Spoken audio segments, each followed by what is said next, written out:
Hey guys, here's a fun run that I had a couple days ago.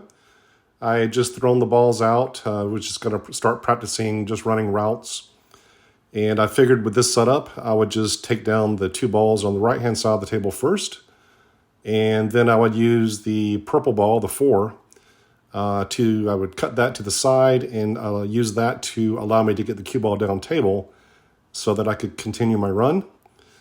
So I get the cue ball to the left-hand side of the table. I get up perfect behind the 1 ball.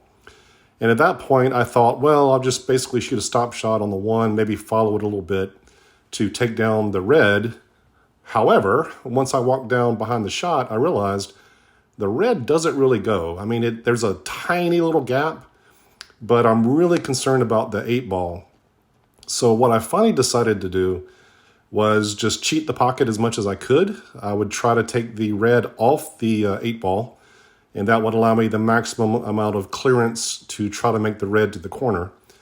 And once I did that, I started looking at, well, where do I need to leave the cue ball after the red so that I could come back for green? So I figured all that out.